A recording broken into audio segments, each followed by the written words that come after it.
સૌને મારા જય શ્રી કૃષ્ણ.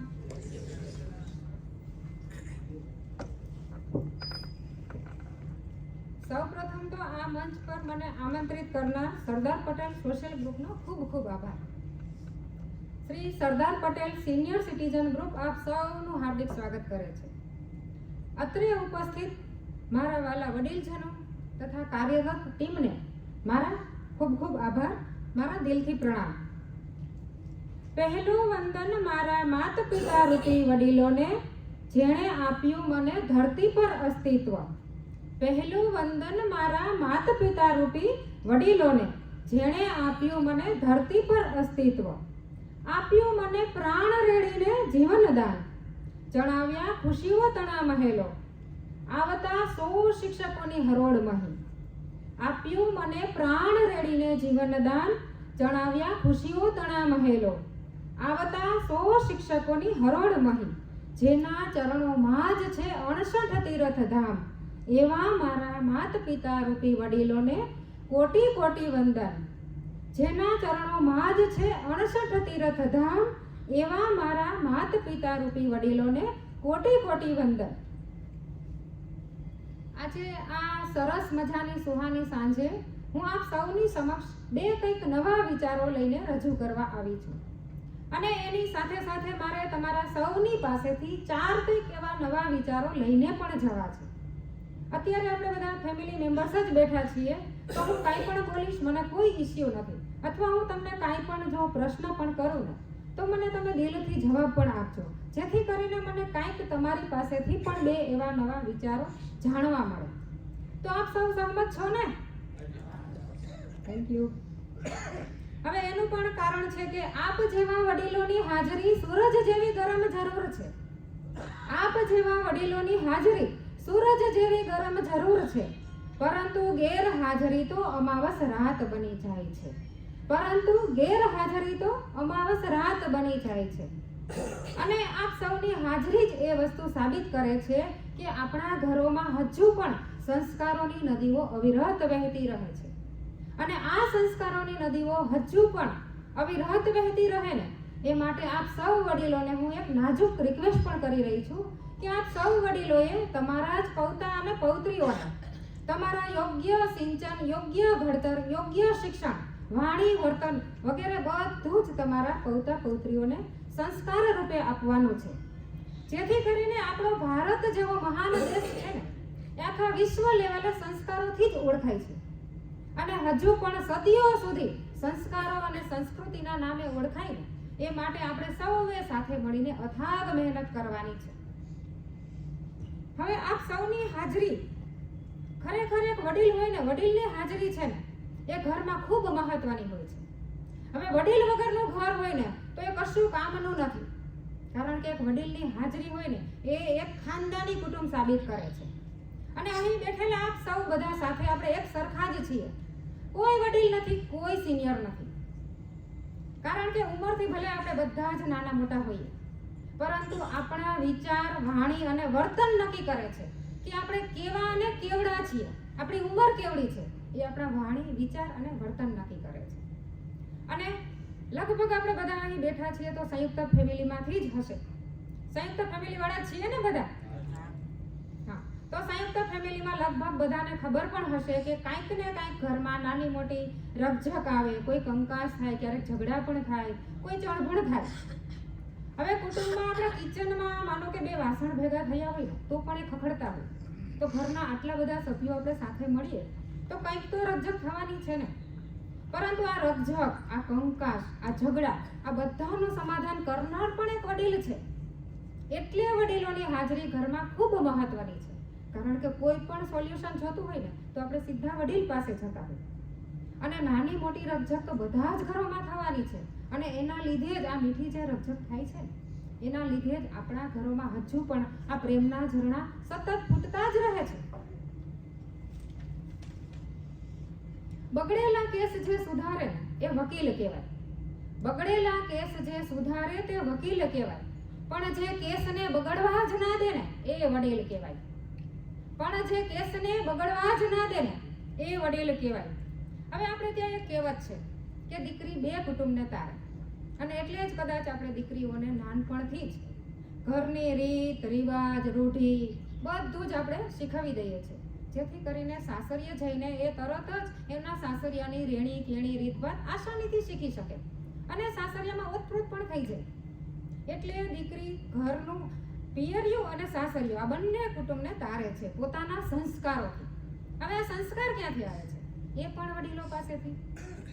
તો દીકરી તો બે કુટુંબને જ તારે છે, પરંતુ જો એક વડીલ ધારે ને તો ઘણા બધા પરિવારોનું પરિવહન કરી શકે છે. એ કઈ રીતે?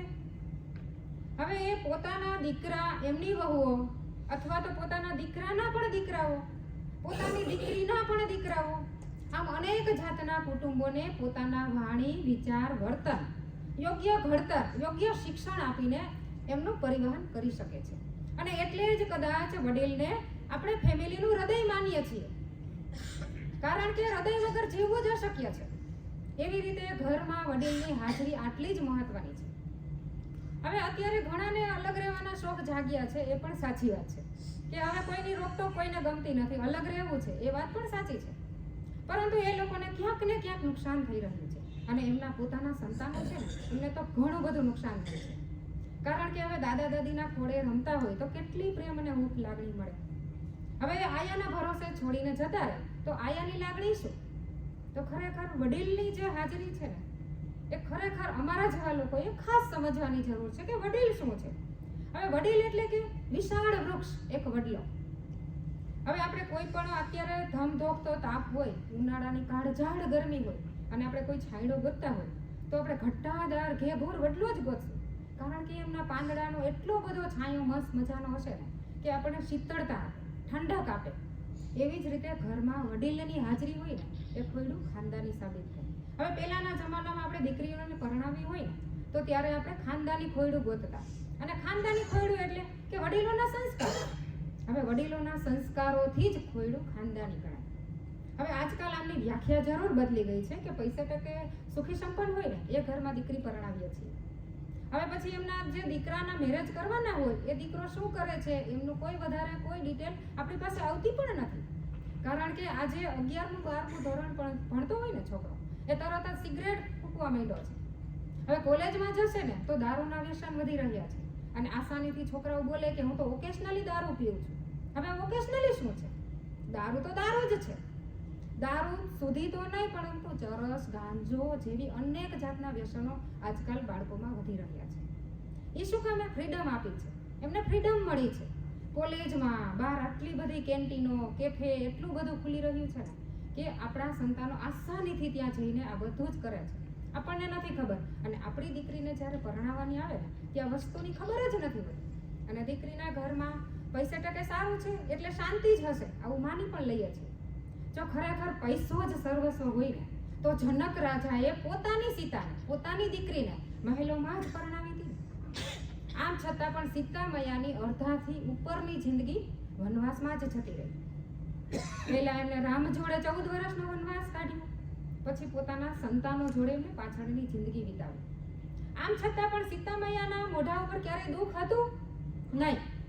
શા માટે? કારણ કે જનક રાજાએ એમને પોતાની દીકરીને સુખ અને દુઃખ બંને પરિસ્થિતિમાં કઈ રીતે જીવવું ને એ ખાસ શીખવાડી દીધું હતું. આપણે શું કરીએ છીએ? એસો આરામ શીખવાડી દઈએ, બધું હરતા ફરતા શીખવી દઈએ છીએ, પરંતુ સંસ્કારોની ક્યાંક ને ક્યાંક અત્યારે કમી વર્તાતી જાય છે. અને જો આપણે આ સંસ્કારો આપણા દીકરીઓને કે દીકરાઓને, ખાસ કરીને હું તો કહું છું કે દીકરાઓને જો સંસ્કારો આ રીતે નહીં આપીએ ને તો એ કોઈ પરિસ્થિતિમાં, કોઈ મુશ્કેલીમાં એમનો સામનો નહીં કરી શકે. અને અત્યારે જે સ્યુસાઇડના કેસ વધી રહ્યા છે ને એ પણ ક્યાંક ને ક્યાંક આના લીધે થાય છે, કારણ કે એમનામાં સહન શક્તિ ઘટતી જાય છે. અને એ શિક્ષણ ક્યાંથી મળે? ખરેખર એ ઘરમાં જ મળે, વડીલોની હાજરીમાં, વડીલોની સાથે જ આ બધું થાય. હવે સંતાનોને આ રીતે દરેક પરિસ્થિતિમાં આપણે જીવતા શીખવવા જ પડશે. હવે ઘણાને એવું પણ લાગતું હશે કે આ બેન વડીલો વિશે આટલી બધી વાત કરે છે તો પોતે પોતાના સાસુ સસરાને સાચવતા હશે કે નહીં, એમની જોડે રાખતા હશે કે નહીં? તો ખરેખર આજે મારી વાત જે છે ને એ આગળ વધારવા માટે હું મારા જ ઘરનો પહેલા દાખલો આપીશ, ત્યાં પછી હું આગળ વધીશ. હવે હું 26 વર્ષથી મારા સાસુ જોડે રહું છું અને આજથી મારે 26 વર્ષ પહેલા મારા મેરેજ થયા અને ત્યારે મારી કોલેજ પણ પૂરી નહોતી થઈ, એ પહેલાં જ મારા મેરેજ થયા, એટલે એજ્યુકેશન મારું ત્યાં જ અટકી ગયું. અને અહીં આવીને જોઈન્ટ ફેમિલીમાં હતા તો કામકાજ આ તે ઘણું બધું હતું, માથે જવાબદારી હતી, તો 3-4 વર્ષ એમ જ નીકળી ગયા, એજ્યુકેશન અધૂરું જ રહી ગયું. હવે મારે શું કરવું? મને એજ્યુકેશનનું તો લાગતું જ હતું કે મારે સ્ટડી બાકી છે. તો મેં મારી 1.5 વર્ષની ત્યારે બેબી હતી. હવે ત્યારે મેં 1.5 વર્ષની જ નાની બેબી હતી ને, મારા સાસુના સહારે મેં છોડીને કોમ્પ્યુટરનો 1 વર્ષનો ક્લાસ કર્યો. હવે 2 કલાક રોજની હું બહાર જતી અને 4 થી 5 કલાક હું ઘરે પણ એનું વર્ક કરતી, કારણ કે ત્યારે મને ઇંગ્લિશ નહોતું એટલું બધું ફાવતું અને ઇંગ્લિશના અભાવે મારે ખૂબ મહેનત પડી. અને ત્યાર પછી તો મારા સાસુજીનો મને એટલો સપોર્ટ મળ્યો કે મને જે પણ શોખ હતા ને બધા જ મેં પૂરા કર્યા, કારણ કે બધી જગ્યાએ મને હેલ્પફુલ થયા. હવે મને ડ્રોઈંગની ઈચ્છા હતી તો મેં ડ્રોઈંગના ક્લાસ કર્યું. મને ખરેખર એમ થયું કે પાર્લર શીખવું છે, પાર્લર કર્યું. મને એવું થયું કે મારે કોઈ આવા શિબિર કરવી છે તો શિબિર કરવું, યોગા કરવા છે, કાંઈ પણ એક્ટિવિટી, સ્વિમિંગ કરવું છે તો સ્વિમિંગના પણ ક્લાસ કર્યા. પછી મારે 2 સંતાનો થયા, ત્યાર પછી મેં સ્પોકન ઇંગ્લિશ કરેલો અને ત્યાર પછી મેં IELTS એટલે કે ફોરેન લેંગ્વેજ પણ શીખી લીધી. અને ફોરેન લેંગ્વેજ પછી મેં રેડિયન્ટ ઓવરસીઝ કરીને 8 થી 10 વર્ષ પહેલાં મેં મારું સેન્ટર પણ ઊભું કર્યું.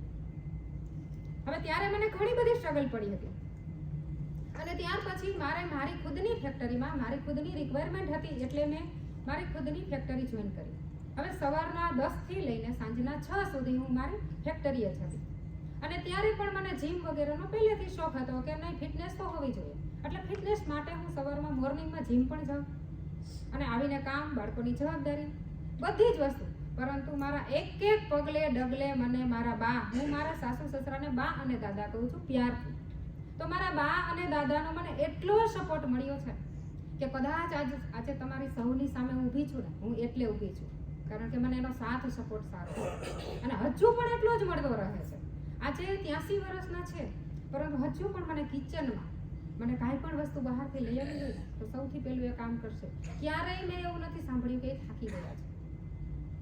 હું એવું નથી કહેતી બધું કામ તમારે જ કરવાનું છે, પરંતુ તમારા આટલા સંસ્કારો જોઈને અમારી અંદર પણ ઓટોમેટિક આવી જાય છે કે નહીં, આટલું ઘરમાં સરસ વાતાવરણ હોય તો અમારે પણ કરવું જોશે. મારા બા એવું બોલે ને કે તમે કામથી થાકી ગયા હશો, મારે કરવું જોશે. હું ના પાડું કે નહીં તમારે કામ નથી કરવું. મને કોઈ ફેક્ટરીએ થાકશી ન લાગે. મારે ત્યાં જઈને ઓફિસમાં ઓફિસ વર્ક કરવાનું હતું, નહીં મને જરા પણ થાક નથી, કારણ કે મને સંસ્કારો ત્યાંથી મળ્યા. અને સૌથી ખાસ હું નાનકડા ગામની દીકરી છું. હવે નાનકડા ગામમાં મને ગરબા રમવાનો પહેલેથી શોખ હતો. હવે મારા પપ્પાએ ત્યારે કહી દીધું કે નહીં, બધી બીજી કાસ્ટની ગરબી થતી હતી તો મને ના પાડી દીધી કે નહીં તારે ગરબામાં જવાનું થતું નથી. રોજ રાતે 8 વાગે જવું અને 12 વાગે ઘરે આવવું, 1 મહિનો શીખવા જવું અને પછી 9 દિવસ ગરબા રમવા નહીં પોસાય. અને મારો શોખ ત્યાં ને ત્યાં અધૂરો રહી ગયો. પરંતુ મારા બા દાદાએ મને આજથી 20 વર્ષ પહેલા મને એ ક્લાસ પણ કરાવ્યો અને આજે બધી રીતે મને પગભર કરી. મારા બા અને દાદાએ, મારા સાસુ સસરાએ, ખરેખર કોઈને વાત માન્યમાં ના આવે કે સાસુ સસરા આટલું કરી શકતા હશે, તો હા, આજે મને એની એટલી બધી લાગણી છે ને, એની લાગણી મારા ઉપર એટલી છે ને, તો કદાચ આજે હું ભગવાનની કરતાં પણ પહેલા નામ મારું બાનું લઉં છું. કોઈ પણ ઘરમાં મારે સારા કાર્યો કરવા હોય કે કાંઈ પણ હોય તો સૌથી પહેલું વંદન હું મારા બાને કરું છું. અને મારા બાના આશીર્વાદ મારી ઉપર હોય એટલે કોઈ પણ કાર્ય હોય તો મારે સક્સેસ જ છે. આ મારો સાચો દાખલો આજે છે. હવે સારી વાત તો મેં કરી, હવે ક્યાંક રકઝક પણ થઈ જ હોય ને, આટલા વર્ષોમાં કંઈક તો થયું જ હશે. તો મારે ઘણીવાર હવે મને શોપિંગનો શોખ, મને આ બધી રીતે કોઈ ફરવા હરવાનો શોખ, તો ક્યાંક ને ક્યાંક રકઝક થાય કે આટલી બધી વસ્તુ શા માટે લાવો છો, ઘરમાં આટલી બધી વસ્તુઓ પડી છે, ના લાવવી જોઈએ. આવી ઘણી રોકટોક પણ હતી. હવે ઘણી બધી રોકટોક હોય, એમાંથી 2-4 રોકટોક મને ના પણ ગમતી હોય. હવે ત્યારે અમારે થોડી એવી રકઝક થઈ જાય, 5 થી 10 મિનિટ, હા અમારે ઝઘડો પણ થાય, પરંતુ 10મી મિનિટે તરત જ મારા બા પણ ભૂલી જાય અને હું પણ ભૂલી જાઉં. મારા બાએ ક્યારેય મારી સાથે રીસામણા લીધા હોય ને એવું મેં સાંભળ્યું નથી અને મેં પણ નહીં. અને તરત જ હું 10મી મિનિટે બા કરતી દોડી જાઉં અને ત્યાંથી અમારું બધું જ ભૂલાઈ જાય અને અમે તરત જ આગળ વધી જઈએ. અને ઘણીવાર આવો મીઠો ઠપકો મળે ને તો પણ મજા આવે કે 4-5 ડ્રેસ એક સાથે લેવાઈ ગયા હોય. હવે સાસુજીને બતાવીએ તો તકલીફ તો પડે જ, તો શું કરવું? હવે ત્યારે હું 1-2 ડ્રેસ મૂકી દઉં કે ચાલો અત્યારે બાને બતાવવાનો નથી, મૂકી દઉં. એટલે પછી જ્યારે શાંત પડે ને ત્યારે બતાવી દઉં. કે ચાલો મેં આ લીધું છે એટલે સરસ મજાનું બધું શાંત થાળે પડી જાય. એટલે સાસુ અને વહુએ ઘરમાં વડીલોએ એકબીજાનો તાલમેલ મિલાવવાનો છે. મારું કહેવાનું આટલું જ છે કે અહીં આટલા બધા સાસુઓ બેઠા છે તો એમને બે આગળની પેઢી પણ જોઈ હશે અથવા બે પાછળની પેઢી પણ જોઈ હશે. પોતે પોતાનું તમે તમારા સાસુ જોડે અથવા તો એમના સાસુ જોડે રહ્યા જ હશો ને. હા, એવી જ રીતે તમારા વહુ અથવા એમના વહુ જોડે પણ રહેતા હશો તો ક્યાંક ને ક્યાંક તમારે આવું થયું જ હશે. તો કઈ રીતે તાલમેલ મિલાવવો ને, બસ આટલું જ શીખવાની જરૂર છે. દરેકના ઘરમાં રકઝક થવાની છે, દરેકના ઘરમાં ઝઘડા પણ થવાના છે. બસ થોડું એવું શીખવાની જરૂર છે જેથી કરીને જે આપણે પ્રોબ્લેમ અત્યારે પડી રહ્યા છે ને દરેક કુટુંબમાં ઝઘડા કંકાસ એટલા બધા અત્યારે વધી રહ્યા છે કે ક્યાંક ને ક્યાંક દીકરી આપણી સાસરે જાય 2-4 દિવસ, 2 મહિના, 4 મહિના, વર્ષ, 2 વર્ષમાં છૂટાછેડા થાય છે. શા માટે? ક્યાંક ને ક્યાંક આપણી અન્ડરસ્ટેન્ડિંગ ઘટી રહી છે. એમને આપણા તરફ, આપણી એમના તરફ. ક્યાં બોલવું ને ક્યાં ચૂપ રહેવું, બસ આટલું જ શીખી લઈએ. ક્યાં બોલવું ને ક્યાં ચૂપ રહેવું, બસ આટલું જ શીખી લઈએ. જરૂર લાગે ત્યાં વહુના ખંભે શાબાશી પણ આપી દઈએ. જરૂર લાગે ત્યાં વહુના ખંભે શાબાશી પણ આપી દઈએ. હવે આપણે દરેકના ઘરમાં અત્યારે સાસુ, સસરા, દીકરા, વહુ, નણંદ, ભાભી આટલા બધા રહીએ છીએ તો એડજસ્ટમેન્ટ તો કરવું જ પડે. ઘણું બધું સહન કરવું પડે. ઘણી બધી વસ્તુમાં આપણે એડજસ્ટમેન્ટ કરતા જ હોઈશું. હવે ખાલી જમવાની વાત લઉં. હવે મસ્ત મજાનું સબ્જી બનાવ્યું હોય તો 5 વ્યક્તિને એ સબ્જી બહુ જ ગમવાનું છે. જ્યારે કોઈ 2 વ્યક્તિ એવી હશે જ કે એમને એ સબ્જી ભાવતું નથી અથવા તો એમને આજે એ સબ્જીનો ટેસ્ટ જ ના ગમે તો એમને એડજસ્ટમેન્ટ કરવું જ પડે. એવી રીતે ઘરના દરેક વડીલ, ઘરના દરેક સભ્યો છે ને બધાના મંતવ્યો અલગ અલગ હોવાના જ છે. પરંતુ વડીલે આ બધાના મંતવ્યોને ભેગા કરવાના, બધાના વિચારોને ભેગા કરવાના અને બધા જ વિચારોમાંથી કોઈ એક જ વિચાર ઉપર પછી અમલમાં મૂકવાનું. જો આટલું આપણે કરીશું ને તો ખરેખર આજે સંયુક્ત પરિવારમાંથી વિભક્ત પરિવાર થાય છે એ ત્યાં અટકી જશે. પરંતુ અત્યારે ઘણા પરિવારોમાં એવું પણ છે તો કોઈ એક જ વ્યક્તિ હેન્ડલ કરતી હોય કે નહીં હું બોલીશ એવું જ થશે, હું કહીશ એવું જ થશે, મારો નિર્ણય છેલ્લે સુધી રહેશે. તો અત્યારે કોઈને રોકટોકમાં રહેવું નથી, બધાને ફ્રીડમ જોઈએ છે. તો આજની પેઢી કદાચ આ સહન નહીં કરે તો કદાચ અત્યારે વિભક્ત કુટુંબ અત્યારે ઝડપથી થઈ રહ્યા છે ને તો એનું કારણ ક્યાંક ને ક્યાંક આવું પણ છે. તો આપણે તાલમેલ મિલાવતા શીખવું જોશે આપણે ક્યાંક ને ક્યાંક. અને વડીલોએ તો હું એવું કહું છું કે ખાસ કરીને થોડું એવું એડજસ્ટમેન્ટ કરતા શીખવું જ પડશે. હવે એક એવું એક્ઝામ્પલ આપું છું કે વર્ષો પહેલા આપણા બાપ દાદા હતા એ બળદગાડામાં વાડીએ જતા. હવે ત્યાર પછી આવી સાયકલ, હવે ત્યાર પછી મોટરસાયકલ. હવે મોટરસાયકલ પણ ઘણા બધા અવનવા જાતના કેવી સરસ મજા આવે. હવે ત્યાર પછી કાર. કાર તો અત્યારે લક્ઝરી કાર આવી. હવે લક્ઝરી કારની સ્પીડ છે અને બળદગાડાની સ્પીડ છે. હવે બંનેની સ્પીડની કમ્પેરિઝન ક્યારેય થઈ શકે? ક્યારેય નથી થવાનું. તો આપણે પહેલા સ્લો મોશન વાળી પેઢી અને આજની ફાસ્ટ ફોરવર્ડ વાળી પેઢી, હવે બંને પેઢીની આપણે કમ્પેરિઝન ચાલુ કરી છે. હવે કમ્પેરિઝન પેઢીમાં હોવાની જ ના જોઈએ. આમ છતાં પણ આપણે કમ્પેરિઝન કરીશું તો ક્યારેય આપણે જે સાથે રહીએ છીએ રહી જ નહીં શકીએ. હું એવું માનું છું કે જે પહેલાના વડીલો આપણે જે છીએ એમને થોડું ફાસ્ટ ફોરવર્ડ ચાલવું જ પડશે. કારણ કે પરિવર્તન બધાને લાવવાનું છે. અમે લોકો પણ પરિવર્તન લાવીએ છીએ. આજે ઇંગ્લિશ મીડિયમનો જમાનો છે. આપણે કોઈ ઇંગ્લિશ નથી શીખા તો પણ આપણે ઇંગ્લિશ મીડિયમના છોકરાઓ સાથે બધા રહીએ જ છીએ ને. તો આપણે ત્યાં તાલમેલ મિલાવી લીધો છે કે ઇંગ્લિશ મીડિયમમાં છોકરું ભણે છે, આપણને આવડશે એટલે એમની સાથે વાત કરશું, બાકી આપણે ગુજરાતીમાં બોલીએ છીએ. અને આજે હું એ પણ વાત કહું છું કે ઇંગ્લિશ મીડિયમના દરેક છોકરાને ગુજરાતી ભાષા ક્યાંક ને ક્યાંક લુપ્ત ન થઈ જાય એના માટે આપણે સૌએ મહેનત કરવી જોશે. કારણ કે ક્યાંક ને ક્યાંક એવું ના બને કે આજથી 15 કે 20 જ વર્ષ 20 વર્ષ થશે ને ત્યાં આપણા દરેક છોકરા કડકડાટ સડસડાટ ઇંગ્લિશમાં બોલશે, વાતો કરશે, બધું જ. અને ત્યારે શું થશે? ત્યારે આપણી ગુજરાતી ભાષા સાવ લુપ્ત થઈ ગઈ હશે. અત્યારે દરેક સ્કૂલમાં ઇંગ્લિશ અને હિન્દી જ બોલાશે, ગુજરાતી ક્યાંય નથી બોલાતી.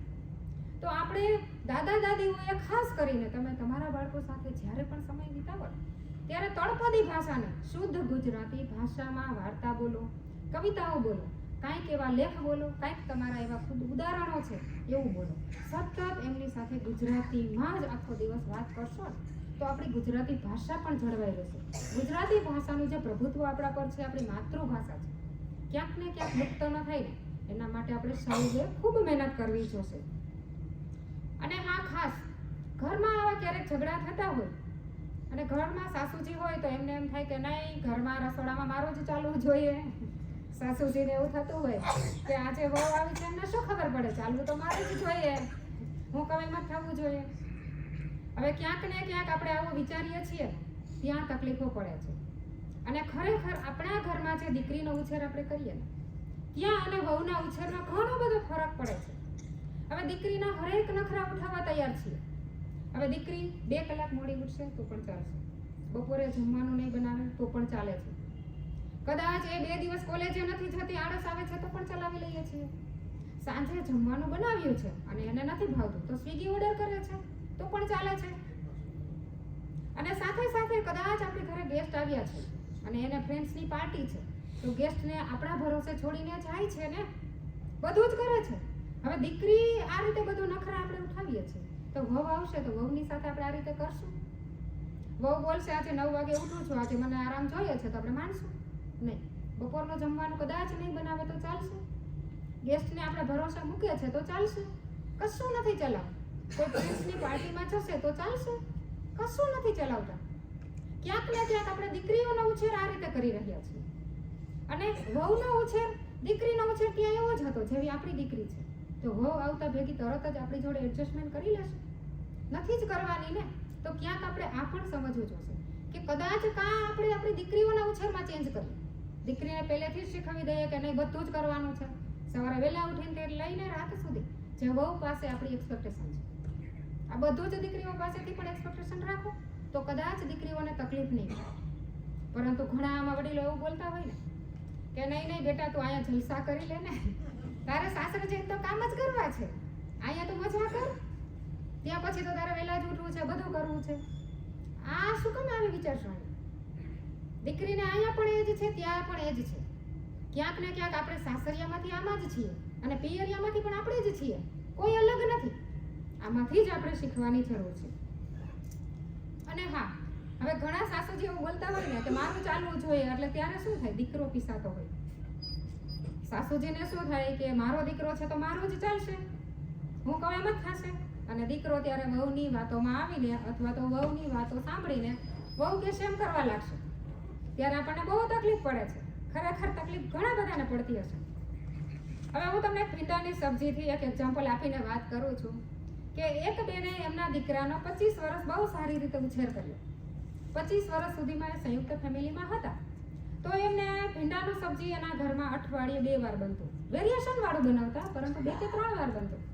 હવે દીકરાને એમનું સબ્જી જ ના ભાવ્યું, ક્યારેય સબ્જી અને ભીંડાનું ચાખ્યું જ નહીં. હવે શું થયું, એમની વહુ, એમના મેરેજ થયા, હવે વહુને 15-20 દિવસ થયા ને ખબર નહોતી અને એને ભીંડાનું જ સબ્જી બનાવ્યું. હવે ત્યારે શું થાય, સાસુજી બહારથી આવે છે અને તરત જ ભીંડાનું સબ્જી જોયું અને બસ ગુસ્સે થઈ ગયા કે અરે તને ખબર નથી પડતી, ભીંડાનું સબ્જી બનાવ્યું, મારો દીકરો જમશે જ ને.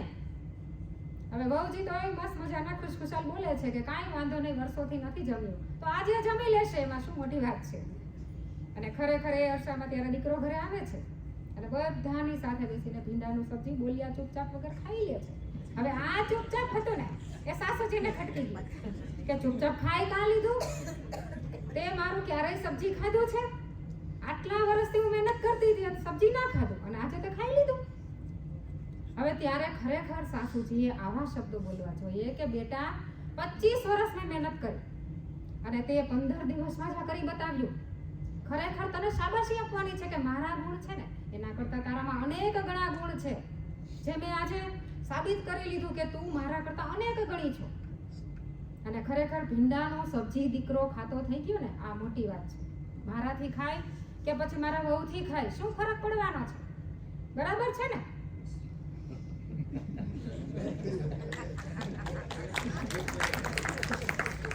હવે પેલા આપણે સંયુક્ત પરિવારમાં 15, 20, 25, 30, 35 જેટલા માણસો રહેતા.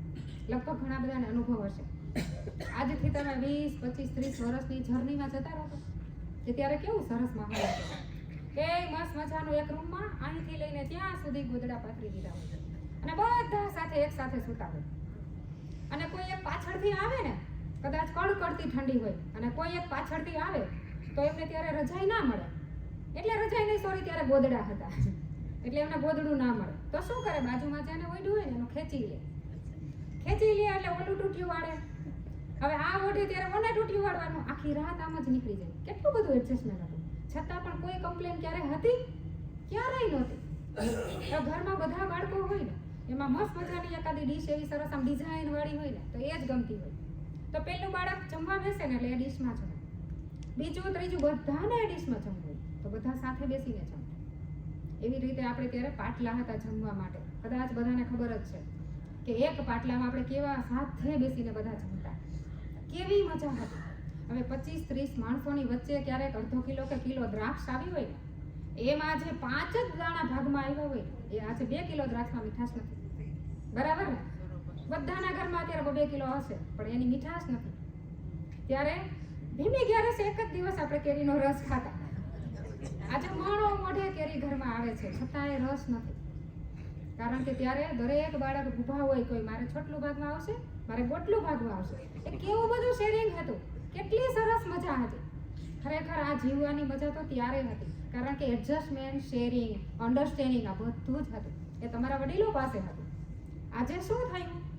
હવે આજે સંયુક્ત પરિવારની વ્યાખ્યા ઘણી બધી બદલી ગઈ છે. કુટુંબો નાના થતા જાય છે. આજે બધાના ઘરોમાં 1 કે 2 સંતાન જ હોય છે.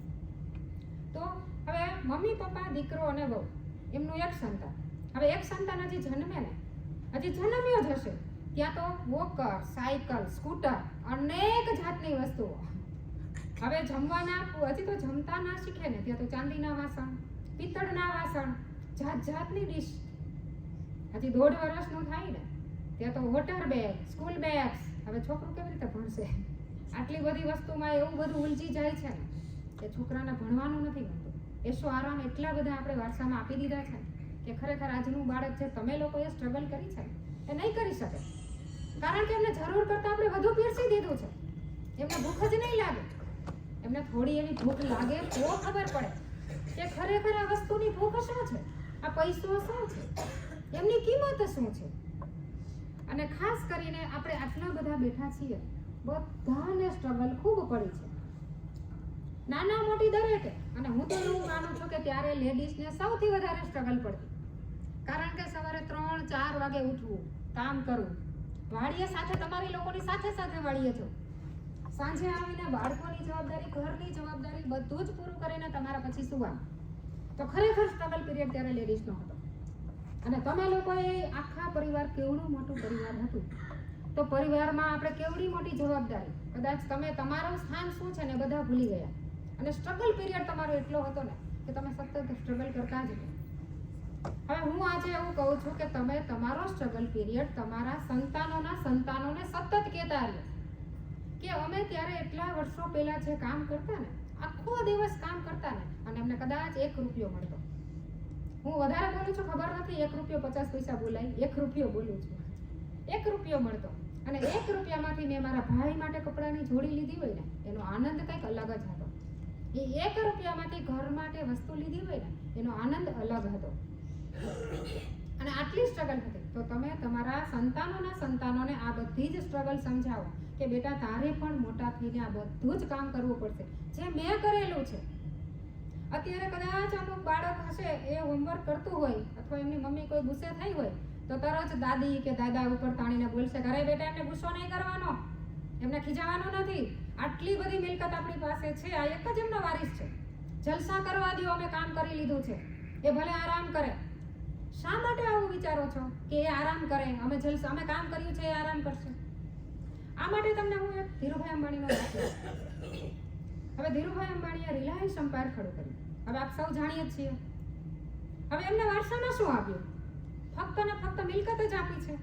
નહીં, એમને મુકેશ અંબાણીને મિલકતની સાથે સાથે સ્ટ્રગલ પણ આપ્યું કે કીધું કે બેટા મેં જે સ્ટ્રગલ કરી છે ને આની અનેક ગણી તું સ્ટ્રગલ કરીશ ને ત્યારે તું વિશ્વ લેવલે આગળ પહોંચીશ. અને ખરેખર આજે મુકેશ અંબાણી આખા વિશ્વ લેવલે ધનાઢ્ય વ્યક્તિનું એક નામ આપ્યું છે કે એ સ્ટ્રગલ થયું. તો એમને વારસામાં સ્ટ્રગલ પણ મળી. ફક્ત ને ફક્ત તમે લોકો અમને એસો આરામ આપશો તો અમે સ્ટ્રગલ ક્યારેય નહીં કરી શકીએ, અથવા અમારા સંતાનો ક્યારેય સ્ટ્રગલ નથી કરી શકવાના. તો તમે તમારા સંતાનોને તમારી સ્ટ્રગલ લાઈફ સતત બતાવતા વ્યક્તિને સ્ટ્રગલ ઘણી બધી પડી હશે, તો હું કોઈ એક એવી વ્યક્તિ પાસેથી તમારી સ્ટ્રગલ લાઈફ જાણી શકું? કોઈક એક વ્યક્તિ એવા ઊભા થાવ 2 થી 4 મિનિટ જ સાવ ટૂંકમાં, કે ભાઈ તમે ત્યારે વર્ષો પહેલા મસ્ત કામ કરતા હતા અને સફળતા અચાનક જ મળી ગઈ, અથવા તમે કંઈક વાડી એવું કામ કરતા હતા અને અચાનક જ તમારા એમાં પાકમાં કોઈ સારું એવું કંઈક, ઘણી બધી હશે ને સ્ટ્રગલ. વર્ષો પહેલાનું આટલું બધું હું નથી જાણતી, પણ કોઈક લેડીઝ પણ બોલી શકે. કોઈક બોલશો? હું બોલી નાખું. Thank you. હું નાનપણથી ને પછી 8મા ધોરણ થયું ગુરુકુળમાં આવ્યો, રાજકોટ સ્વામિનારાયણ ગુરુકુળ. હું મારા કપડા સોય દોરથી પોતાના કપડા હું સીવતો. પછી ગુરુકુળમાં જે કોઈ છોકરાઓને પેલા શું નેરોની ફેશન થઈ શરૂ થઈ, એટલે સાંકડું પેટ પહેરવાનું, એટલે હું સાંકડા પેટ કરી 10 પૈસા 5 પૈસા એમ મળતા મને, એવી રીતે મેં સ્ટ્રગલ કરી. પછી ત્યાર પછી કોલેજમાં ગયો. કોલેજમાં એવી રીતે મારા કપડાં પોતે હું હાથે સોય દોરથી સીવીને પહેરતો. બરાબર છે. એટલે આટલું સરસ તમે કામ કરેલું છે, તમારા પરિવાર માટે કામ કરેલું છે, ધન્યવાદને પાત્ર છે આજે તમે સૌ. કારણ કે તમે આ જે સ્ટ્રગલ કરી છે ને એના લીધે અમે આજે એસીનો પવન માણી રહ્યા છીએ. ક્યાંક ને ક્યાંક આ બહુ સાચું છે, પરંતુ આજની પેઢી, અમારી પેઢી છે ને આ માનતી નથી. ખરેખર આ વાત સાચી છે કે તમારા લોકોની સ્ટ્રગલ. મારી સાથેનો એક સ્ટુડન્ટ હતો, ઝાલાવાડિયા કરી, એ મને કે તારો નંબર જો મારો નંબર કે આવતો હોય ને તો હું આંધેલા કપડાં ન પહેરું, હું થીગડા લઈને કપડાં પહેરતો. એટલે એ કે હું સીધો સ્ટોરમાં જઈને ટાંકામાંથી સીવી નાખું. મેં કે તારા પપ્પાને પૈસા છે એટલે તું કર, મારે કીધું સગવડતા નથી. એકદમ સાચી વાત કીધી. ધન્યવાદ, થેન્ક યુ. હવે આટલી બધી તમે સ્ટ્રગલ કરી છે, તો હવે તમારે આરામ જોઈએ છે કે નહીં? આરામ જોઈએ છે ને બધાને? કારણ કે આજે તમે લોકોએ આટલી બધી મહેનત કરી, તો રિટાયરમેન્ટ તરફ હવે જવું જ પડશે, અને એ એક સારો પીરિયડ છે. અત્યારે આમાંથી ઘણા બધાએ રિટાયરમેન્ટ લઈ લીધું હશે અને ઘણા લેવાના પણ હશે, પરંતુ રિટાયરમેન્ટ શબ્દ એક સાંભળતા ઘણાને એવો ડર પણ લાગે છે કે હવે અમારે આખો દિવસ ઘરમાં રહેવું પડશે, તો હવે અમે ઘરમાં રહેશું, તો હવે ઘરના સભ્યોની સાથે આખો દિવસ અમે શું કરશું? કદાચ એમને નહીં ગમે તો હવે અનેક પ્રશ્નો કદાચ થતા પણ હશે કે હવે અમારે શું કરવું? તો ખરેખર હું તો એવું માનું છું કે 60 થી 80 વર્ષનો જે સમયગાળો છે આ ગોલ્ડન પીરિયડ છે આપણા સૌ, તમારા સૌ માટે. કારણ કે આજે તમારે તમારા માટે જીવવાનો સાચો સમય આવી ગયો છે. તમે તમને ખુદને ઓળખતા શીખશો કે અમે શું હતા. અત્યાર સુધી તો તમે તમારા યુવાનીમાં તમારા દીકરાઓ માટે, પરિવાર માટે ઘણું બધું કરી લીધું, અને ખાસ કરીને મેરેજ પછી અત્યારે લગભગ બધાને 3, 4, 5 જેવા સંતાનો હોય જ, તો એમના ભણતરના ખર્ચા, એમના મેરેજના ખર્ચા, ત્યાર પછીના પણ ઘણા બધા ખર્ચા, અને ત્યાર પછી આલિશાન બંગલા, 4 બાળકો હોય તો ઘરમાં એ રહેવા માટે બંગલા, કાંઈક તો તમે કર્યું જ હોય. તો એ બધું જવાબદારી તમે કેટલી બધી લીધી હશે. ત્યારે ખરેખર તમે તમારા માટે જીવવાનું ભૂલી જ ગયા હતા, કે કદાચ 2 દિવસ તમારે ફરવા જવું હોય ને તો પણ તમે ફરવા નથી ગયા. ત્યારે તમે એવું જ વિચાર્યું કે મારા સંતાનોનું પહેલાં હું કરીશ, એ બધું કરશે, પછી ટાઈમ હશે, પૈસા હશે તો જ હું જઈશ. ક્યાંક ને ક્યાંક તમે આ કશું નથી કરેલું. એવી જ રીતે હું તમને બાળપણની વાત કરું. હવે બાળપણમાં આમાંથી ઘણા બધાને ભણવું હતું, પરંતુ ભણી નથી શક્યા, અને ઘણા બધાએ ભણ્યા છે તો ઘરના કામ, વાડીના કામ કરતા કરતા જેટલો ટાઈમ મળે ને એટલું જ ભણવાનું હતું. કારણ કે ત્યારે વાડીએ એટલું બધું કામ હતું, મશીન તો કંઈ હતા નહીં, તો બધા જ કામ તમારે જાતે કરવા પડતા. તો બધા જ ઘરના જેટલા સભ્યો હોય ને એ બધા જ વાડીએ કામ કરવા જતા. એમાંથી ટાઈમ મળે તો સ્ટડી કરવાનું હતું, નહીંતર નહીં. હવે રમત ગમતના શોખ હોય તો પણ તમારે પૂરા નથી થઈ શક્યા, કારણ કે કામ કરવું પડતું હતું. હવે બધું કરતા કરતા તમે તમારી જાતને, તમારું બાળપણ પણ ભૂલાઈ ગયું, તમારી યુવાની પણ આમ જ જતી રહી. તો હવે આ ગોલ્ડન પીરિયડ તમારા માટે આવી ગયો છે કે તમે તમારા પૌતા પૌત્રીઓ સાથે રમત ગમત રમો, કાંઈક એવી બહારની આઉટડોર ગેમ્સ રમો, ઇન્ડોર ગેમ્સ રમો, એમની સાથે વાર્તાઓ કરો, એમની સાથે કવિતાઓ બોલો, અને આપણી ગુજરાતી ભાષાનું પ્રભુત્વ પણ જાળવી રાખો. હવે હું મારો એમાં એક દાખલો દઉં ને, તો મારા પપ્પાને વાર્તા કહેવાનો બહુ જ શોખ હતો. હવે હું આટો દેવા જાઉં ને તો મારે, અમે 3 બહેનો, એટલે અમારા બધાના સંતાનો સાથે હોય, મારા એક ભાઈ, અમે બધા સંતાનો સાથે મળ્યા હોય, તો સાંજે આ બધા છોકરાઓ છે ને રાહ જોતા હોય કે ક્યારે દાદા ફ્રી થાય અને અમે ક્યારે વાર્તા કહેશે. હવે વાર્તાની રાહ એટલી બધી જોતા હોય ને કે જમી કરીને ક્યારે ફ્રી થશે, ક્યારે. અને જેવા જમી કરીને પૂરું થાય ને એટલે એ મસ્ત મજાના ખાટલો ઢાળીને સૂતા હોય અને છોકરા વીંટળાઈ વળ્યા હોય, અને એટલી મસ્ત વાર્તા મારા પપ્પા કરતા ને એટલે લાંબી લાંબી લાંબી ખેંચી જ જાય, એક વાર્તા બીજી વાર્તા જોઈન કરતા જાય, અને ઈ વાર્તામાંથી એટલા બધા પ્રશ્નો કરતા તો બાળકોને ક્યાં 2 કલાક વહી જાય ખબર જ ના પડે. અને મારા મમ્મીને પણ ઈસ્ટો, નવકાંકરી અને ચેસ આ ત્રણેય વસ્તુ ખૂબ જ ગમે. અને હજુ પણ મારા સંતાનો મોટા થયા ને તો પણ એમના નાનીમા પાસે ઈસ્ટો રમવા જાય છે કે નહીં, મારે નાનીમાને હરાવવા જ છે, ગમે એમ થશે ને મારે એમની જોડે ઈસ્ટો રમવો છે ને હું હરાવીશ. એમને એ આનંદ છે. અને હજુ અમને પણ આ એમની જે ગેમ્સ, એમની વાર્તા છે ને હજુ પણ યાદ છે કે કાંઈક તમે આવું પણ કરો કે તમારા સંતાનોને આ કંઈક મળે. અને આજનું બાળક છે ને ખૂબ એક્ટિવ હોય છે. એ 5 મિનિટ ફ્રી થશે ને તો એ બેસવાનું નથી, એ તરત જ મમ્મી પપ્પાનો અથવા તો તમારા લોકોના મોબાઈલ લઈ જ લેતું હશે. અને મોબાઈલમાં શું કરે, કાર્ટૂન જોશે, રીલ્સ જોશે. એના કરતાં તમે તમારા બાળકો સાથે જો આ રીતે સમય વિતાવો ને તો ખરેખર એમને કાંઈક નવું મળશે. અને કલાકોના કલાકો ક્યાં જતા રહેશે એમને પણ નહીં ખબર પડે, અને તમને પણ કાંઈક કર્યાનો આનંદ થશે. હવે સૌથી ખાસ અગત્યની વાત એ પણ કહેવી છે કે તમે તમારું બાળપણ તો તમે આ બાળકો સાથે વિતાવ્યું. હવે યુવાનીનો સમય તમે તમારા જીવનસાથી માટે 1 કલાક પણ નથી કાઢી. ખાસ કારણ કે ત્યારે તમે તરત જ માતા પિતા બની ગયા હતા. માતા પિતાની જવાબદારી કેવડી મળે તો તમારું જે પતિ પત્નીનું જે છે એ તમે ક્યારે બધું કરશો? ખરેખર તમારે આજે તમારા જીવનસાથી માટે જીવવાનો સમય આવી ગયો છે. તમે વર્ષો પહેલા એમના માટે કાંઈ નથી કરી શક્યા ને એટલે તમે આજે કરો. વર્ષો પહેલા તમારે કાંઈક એમને કહેવું હતું, કાંઈક એમને આપવું હતું, કાંઈક કરવું હતું, તમે એ આજે કરી જ શકો છો ને. આજે આપણે બધા વેલ સેટ છીએ, કાંઈક તો કંઈક થઈ શકે ને. તમે તમારા પત્ની અથવા પતિ સાથે ગાર્ડનમાં બેસો, 2 કલાક સાથે બેસો, વોકિંગમાં જાઓ. હું તો કહું છું કે કાંઈ નહીં ને તો ચા પણ બનાવીને પીવડાવો.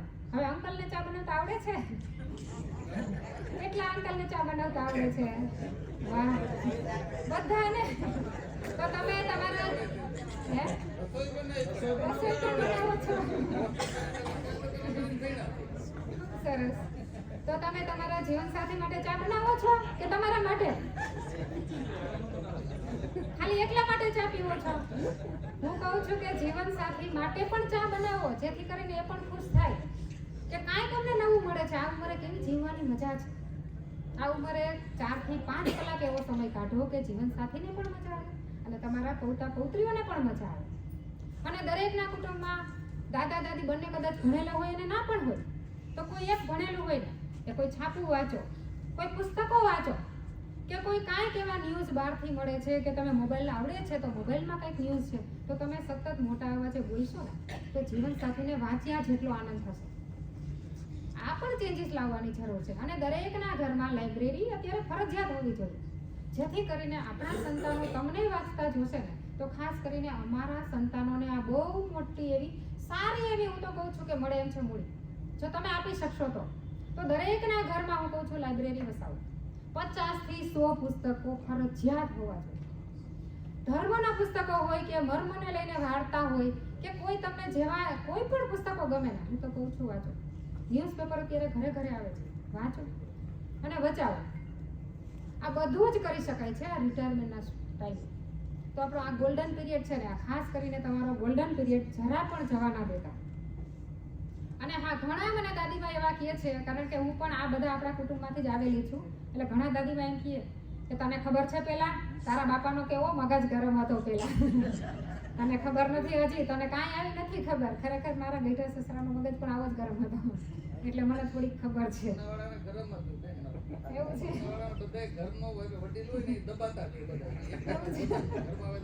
હવે મને એવું થાય કે ગરમ મગજ કેટલો હશે, શું કામ હશે? એમ થાય કે આટલું બધું ગરમ મગજ. હા, ઘણા વડીલો એવું પણ કરતા હોય કે મારે 5 વાગે જ સવારમાં ચા જોશે, સવારમાં 6 વાગે જ મારે ચા જોઈએ છે, બપોરે 12 વાગે મારી ડીશ થવી જોઈએ. ઘણા એવું કહે કે સાંજે 7 વાગે મારી ડીશ હાજર હોવી જોઈએ.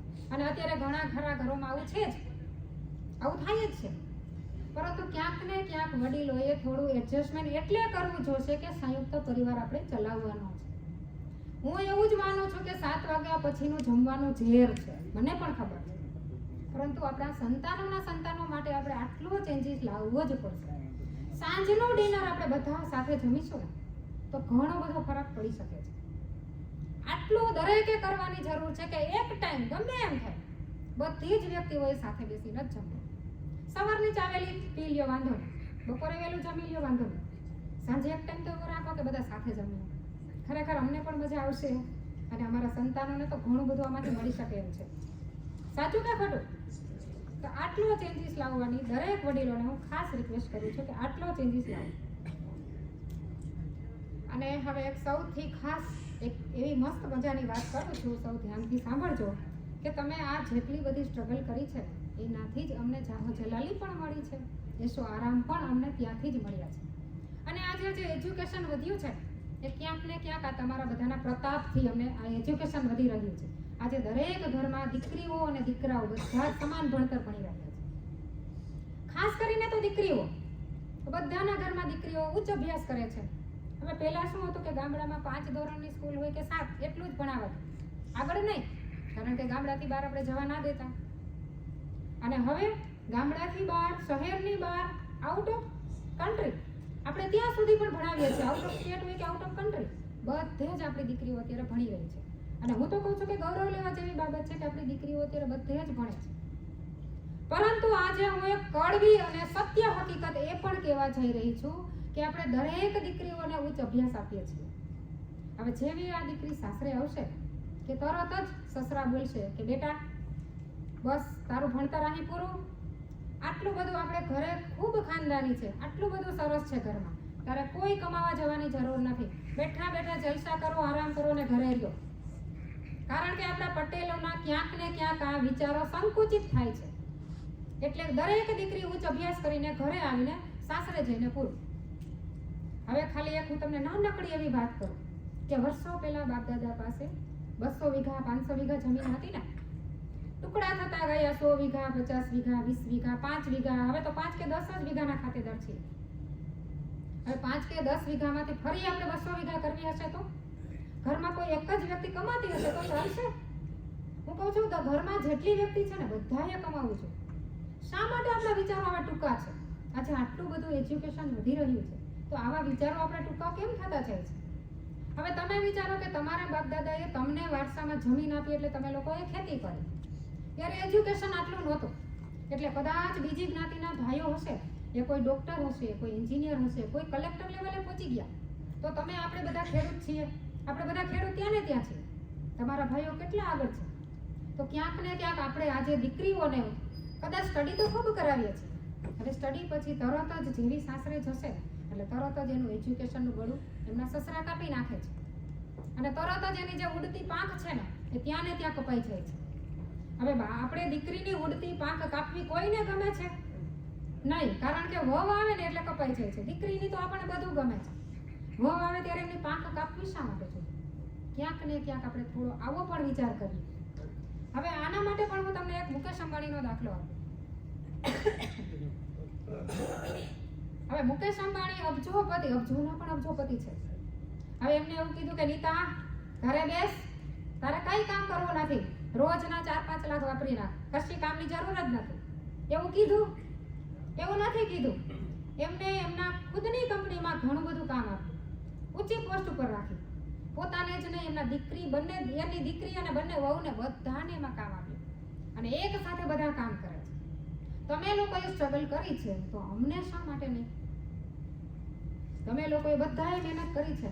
હવે કદાચ આજે દીકરીઓને આપણે નથી, આપણા પટેલ સમાજમાં કદાચ કોકને એવું લાગે કે શરમ આવે, આપણે આવડી બધી મિલકત હોય ને આપણી વહુ કામ કરે તો કેવું ખરાબ લાગે.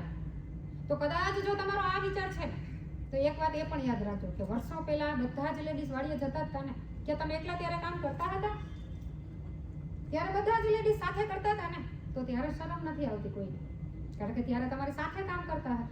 હવે આજે છોકરીને ગાડી જોઈએ, ટીવી જોઈએ, ફરવા જોઈએ એવું અત્યારે છોકરીઓ માંગે છે. પણ માંગે છે તો એમને કમાઈને કરવા દે, એટલે જાતે કમાશે તો એમને આઈડિયા આવી જશે કે મારે કાર લેવી છે કે શું કરવું. પછી જો કોઈ વહુને નથી કમાવું કે નથી જવું એ એમનો પ્રશ્ન છે, એ પોતે વિચારશે. પરંતુ ક્યાંક ને ક્યાંક આપણે હજુ ના પાડીએ જ છીએ ઘણાના ઘરોમાં. અત્યારે દીકરીનું એજ્યુકેશન છે, ભણેલી ગણેલી વહુ જોઈ છે, લગભગ બધાને આપણે ભણેલી ગણેલી જોઈ છે ને. કોઈને એવું ચાલશે કે 10 ભણેલી ચાલશે, 12 ભણેલી ચાલશે, નથી જોતી, ભણેલી ગણેલી જ જોઈ છે.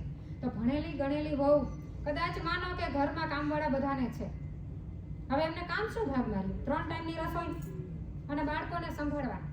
તો હવે આટલું કામ તો 5 કલાક કે 6 કલાકમાં પૂરું થઈ જવાનું છે. તો બાકીની 7-8 કલાકે શું કરશે? ભણેલી ગણેલી છે તો મોબાઈલમાં જ રમશે ને, મોબાઈલમાં સિરીઝ જોશે, મોબાઈલમાં ટીવીમાં, મોબાઈલમાં કે મૂવીઝ જોશે, કંઈક કરશે, શોપિંગ કરશે અને વળી ફ્રેન્ડ્સ જોડે પાર્ટી કરશે, ઘણું બધું કરશે. ઘરે બેઠા તો કરવું જ પડશે ને, બેસવાની તો છે નહીં. તો આ બધું કરવાની છે ને. આજે કદાચ બધાએ કીટી પાર્ટીનો શબ્દ સાંભળેલો છે. તો આજે શું કામ કીટી પાર્ટી વધી રહી છે? એટલે ઘરે બેસે છે. હવે કદાચ સતત કોઈ કામ કરતી હોય તો એમને કીટી પાર્ટીનો ટાઈમ મળે રોજે? મળવાનો છે નહીં. હવે સાસુજીને એવું થતું હશે કે અરે એ તો જાય કામ કરવા તો મારે જ કામ કરવું પડશે બધું. એ થોડી કામ કરશે, પરંતુ એવું નથી હોતું. કામ પણ કરશે. થોડીક અન્ડરસ્ટેન્ડિંગ આપણે રાખીએ, થોડીક એ રાખશે ને તો કામ પણ કરવાની જ છે. હવે તમે વિચારો કે તમારી વહુ છે, હું તો એવું કહું છું કે પહેલા વાડીએ જતા તો આપણી જ વાડીએ જતા ને. અને ઘણા તો આટલામાંથી ઘણા લેડીઝે કોકની વાડીએ પણ કામ કરેલું જ હશે ને. તો ત્યારે શરમ આવતી હતી? નહોતી આવતી. તો આજે આપણે કોકનામાં કામ કરીએ કે ઘરમાં કામ કરીએ તો શું કામ શરમ આવે કે બહાર કોઈને જોબ કરવા દેવી નથી દીકરી? તો શરમ શાની? દરેક દીકરીઓને કામ કરવાનો અધિકાર છે. તો આપણે આ અધિકાર શા માટે છીનવી લઈએ છીએ? ક્યાંક ને ક્યાંક આપણે આ ભૂલ કરીએ છીએ. અને આજથી 20 વર્ષ પછી ક્યાંક એવું ના બને કે જેમ તમારે થયું હતું કે તમારા બીજી જ્ઞાતિના ભાઈઓ અત્યારે કલેક્ટર લેવલે છે, આપણે અહીંયા જ છીએ. તો ક્યાંક ને ક્યાંક આપણી દીકરીઓ અત્યારે જે દીકરીઓ ભણે છે ને, ઘણા કંપનીમાં CEO તરીકે કામ કરતી હશે, ઘણા બધા જગ્યાએ પહોંચી ગઈ છે દીકરીઓ. તો ક્યાંક આપણી દીકરીઓને આપણે બેસાડી રાખીશું, 4 દિવાલની અંદર પેક રાખશું આપણી વહુને, તો 20 વર્ષ પછી એવું ના બને કે બીજી જ્ઞાતિની દીકરીઓ ખૂબ આગળ નીકળી જાય અને આપણા સંકુચિત વિચારના લીધે જ આપણી દીકરી ઘરમાં રહે. ખાસ કરીને મારે આજે આ રિક્વેસ્ટ ખાસ કરવી હતી કે બધાએ આપણું માઇન્ડને, આપણા વિચારોને દીર્ઘ કરવાની જરૂર છે. જો આપણા વિચારો દીર્ઘ થશે ને તો ખરેખર કોઈ વહુને તકલીફ નહીં પડે. અને વહુ, હા, ખાસ સાસુઓને એ પણ કહેવું છે કે કદાચ તમને એમ લાગે કે સાસુ ઘરે વહુ આવશે તો કામ નહીં કરે. હવે તમે વિચારો કે જોબ ઉપરથી સાંજે ઘરે આવે અને ત્યાં કાંઈક ઘટના બની હોય અને તમને કાંઈક વાત કરે તો કેવી મજા આવશે? કાંઈક નવા વિચારો લઈને વાત કરશે. હવે એ જ કદાચ હાઉસવાઈફ તરીકે તમે રાખશો તો એ શું વાત કરશે? શેરીમાં બેસે, મારા સાસુ આવા છે, મારા સાસુ તેવા છે, શેરીમાં બેસીને આ જ વાતો થાય ને. એના કરતાં તો જાશે બહાર તો કાંઈક નવા વિચારો તમને પણ મળશે ને.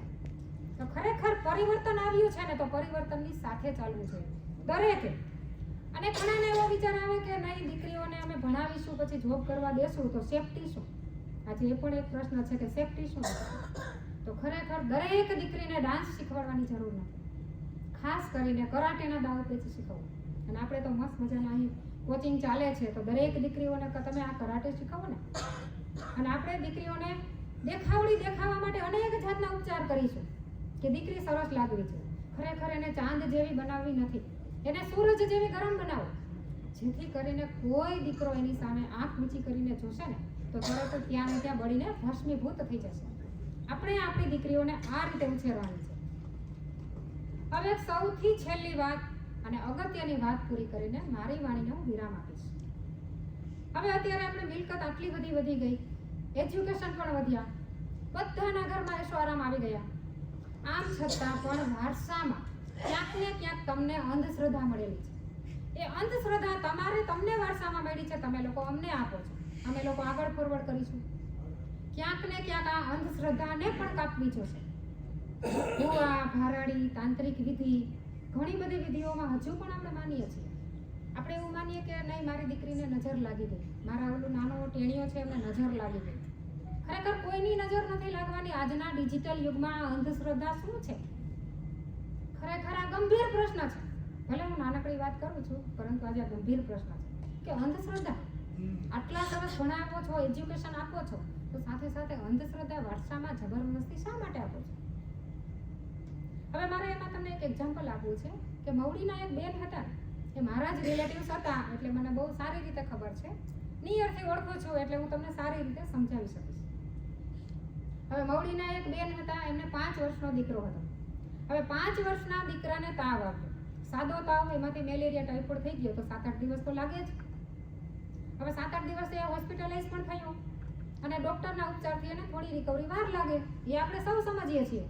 પરંતુ એના સાસુ સસરા ગામડાના, તરત જ ત્યાંથી ફોન આવે સારું થયું નહીં તો અનેક જાતની વિધિ કરાવશે કે આ દીકરાને નજર લાગી હતી. ભુવા પાસે જોવરાવા ગયા, દાણા આપ્યા. તરત જ વહુને કીધું કે હું તને દાણા મોકલાવું છું, તું તારા દીકરાને દાણા પીવડાવી દે. હવે વહુ ત્યારે ભણેલી ગણેલી તો જો કે હોવાની જ છે, ત્યારે એમને ના પાડી કે નહીં, હું આજે દાણા નહીં પીવડાવી શકું, નહીં કરો. સસરાનો ફોન આવ્યો, ના પાડી. નણંદનો ફોન આવ્યો કે નહીં, તું કેવી છો, તારું આવું એજ્યુકેશન શું છે, તું તારી ડોક્ટર લાઈફનું જે પણ કરવું છે કર ને, અમે કહીએ પણ તારે કરવું જ જોશે, અમારું માનવું જ પડશે. તને આમાં શું તકલીફ છે, ખાલી દાણા તો પીવડાવ્યા હતા, આનાથી મોટી વાત ક્યાં હું તમને કહું છું, તારે આ કરવું જ પડશે. એટલી જબરદસ્તી એની ઉપર કરી. ત્યારે વહુ એટલી સ્ટ્રોંગ હતી ને, એને બે જ શબ્દો કીધા કે મમ્મી, આજે હું કદાચ જો તમારી વાત માની લઈશ ને, કદાચ કાલે કાંઈ એવું બીજું બનશે ને તો મારે તમારી અત્યારે માનવી જ પડશે. એના કરતાં હું આજે જ આ વાત ના માનું તો, આ અંધશ્રદ્ધા હું અહીંથી જ કાપું તો મારા બાળકને કશું નથી થવાનું. મને ખબર છે, ડૉક્ટરે કીધું છે. તો ક્યાંક ને ક્યાંક આપણે આવી અંધશ્રદ્ધા આપણે જબરદસ્તી વારસામાં આપીએ છીએ. હું તો કહું છું, સૌ ભણેલા ગણેલા છીએ અથવા તો આપણી પાછળની પેઢી ભણેલી ગણેલી છે ને, તો અંધશ્રદ્ધા તો જડ મૂળથી નીકળવી જોઈએ. અને કુરિવાજો, હવે એક બેન ખૂબ સરસ હોશિયાર હતા, બધી રીતે હોશિયાર હતા, ખૂબ સરસ હોશિયાર હતા. હવે એમને બધી જ વિધિની ખબર હતી, બધી જગ્યાએ. હવે એમને એવું થયું કે થોડો ટાઈમ થયો ને તો એમના પતિનો એક્સિડન્ટ થયું ને તો એક્સપાયર થઈ ગયા.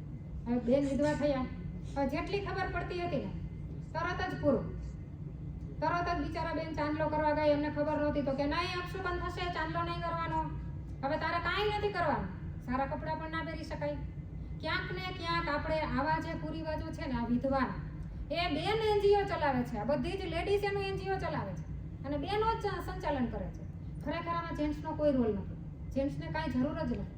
ક્યાંક ને ક્યાંક આપણે બેનો ભાગીદાર છીએ કે નહીં, તારે વિધવા છો તો આ કરવું જોશે, આમ કરવાનું છે, તું બહાર કોઈ સારી જગ્યાએ, અરે કદાચ 2 મહિના થયા હોય ને કોઈ ભાઈ જોડે વાત કરે ને ખુશીથી તો પણ રોકે કે નહીં, તારે કોઈ જોડે વાત નથી કરવાની, તને ઘરે પતિ મરી ગયો છે, કાંઈ શરમ છે, તું બહાર કોઈ જોડે હસી મજાક કઈ રીતે કરે. ક્યાંક ને ક્યાંક આપણે આવું પણ કરીએ છીએ. વર્ષો પહેલા દૂધ પીતી, સતી પ્રથા, આવા તો ઘણા બધા કુરિવાજો હતા ને, તો રાજારામ મોહન રાયે અનેક આવા કુરિવાજોને કાઢ્યા. સમાજ સુધારક તરીકે એને ઘણા બધા આવા સુધારણા કર્યા. હવે કરંટમાં એક વાત કરું ને તો મોદીજીએ 3 તલાકનો કાયદો એક ઝાટકે કાઢી નાખ્યો. તો કેવી બધી બધા લેડીઝ જે મુસલમાનો છે ખુશ થયા કે 3 તલાક નીકળી ગયા. તો એવી જ રીતે આપણે પણ આપણે જે આ કુરિવાજો આપણે ધરાર વારસામાં નાખીએ છીએ ને કે તારે આ કરાય, તારે આ કરાય, અરે પણ એમને પણ ખબર પડે છે, એમને એમની રીતે તો થોડું જીવવા દો, કાંઈક તો કરવા દો. આટલી જ બસ મારે વાત કેવી છે તમને કે તમે વારસામાં મિલકત નહીં પરંતુ સંસ્કાર આપો. તમે વારસામાં અંધશ્રદ્ધા નહીં પરંતુ શ્રદ્ધા આપો. કુરિવાજો નહીં પણ રિવાજો આપો. છેલ્લી મારે આ 2 જ વાત તમને ખાસ કરવી છે. અને આપણે અંધશ્રદ્ધા અને કુરિવાજો સાવ અહીંથી કાઢવા જ જોઈએ. અને જે દીકરીઓને ભણાવવાની અને પછી એમને જોબ ના કરવા દેવાની જે વાત છે, આ 2 જ મારી ટકોર છે. આ 2 ઉપર આપણે સૌએ ધ્યાન દોરીને આગળ વધીએ તો ખૂબ સારું બને. આ 2 મારી વાત કરીને આજે હું મારી વાણીને વિરામ આપું છું. જય શ્રી કૃષ્ણ.